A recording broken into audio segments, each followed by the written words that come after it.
The latest DLC for the Borderlands 2 Season Pass is Tiny Tina's Assault on Dragonkeep, an interesting title for a very interesting DLC. And the story of this latest adventure revolves more around the original Vault Hunters, who are hanging out with Tiny Tina and decide to play a game of Bunkers and Badasses, Pandora's version of D&D. Now, immediately, means a complete change for the setting and pace of the game. Although the core gameplay is the same, the background music and areas that you play in are completely different, as well as the enemies. Now, the enemies are all completely new. They're not just reskinned like some of the previous DLCs, and each of them act in new ways. This means there are now orcs, knights, archers, skeletons, tree ants, pixies that follow you around that you can either shoot or catch them if you're quick enough. And if you do manage to catch them, they will give you various benefits like speeding you up or refilling your ammo, health or shield. Now it's all makes this a lot more interesting for what you do, because you have to be a bit more careful with who you shoot and how you just try and defeat them while they're attacking you. Now some of the missions include protecting things like a tree ant while he runs around ripping up orcs' houses.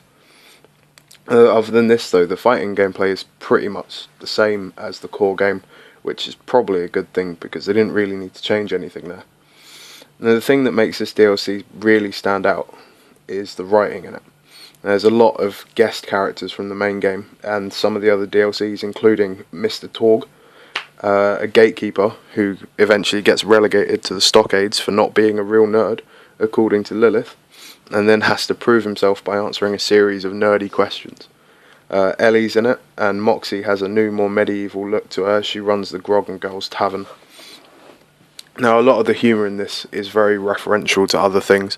There's references to D&D, with one of the quests being about rolling critical ones and failing to pick up an item, which has disastrous consequences, like breaking all your fingers and killing your character.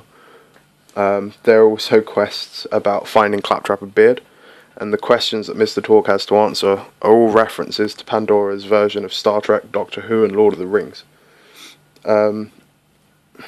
But it's things like this that make you think that there's a little bit more effort in the writing that's gone into this, and it's something that Anthony Birch and his team really played around with when writing it, and it definitely shows, and it definitely drags you along with it, especially if you're a fan of the whole nerd culture thing. Now, one of the things that I really like about this is that it is about the original Vault Hunters more than the ones you play it in the main game, and it is, for most of them, just watching them sit around as friends, just hanging out and playing a game together. And it's really interesting when they're talking over each other and kind of arguing and messing around, and Brick with his punch first, talk second attitude. It really gets you going in the game and gets you involved in the characters, and it's a lot better now that they have more dialogue and you get to know them a lot better from the first game. Now, the part of the game that gets me though is to do with Tiny Tina herself. In the main game I really liked her with her crazy ADHD, let's blow the fuck out of stuff personality, but in this there's a lot more to her. She's less quirky, she's a lot calmer and more reserved, but it's because of the things that she's going through, and as far as the DLC goes, her dealing with some of the events that happened in the main game. But other than this, it's really nice to see them all together, like just chilling out without Handsome Jack threatening them all the time, and there being like, we have to save the world or everything's fucked. Now for me, out of the 4 DLCs and the Season Pass, this is easily my favourite. It's quirky and interesting and it's fun, it's full of references to things that I personally love.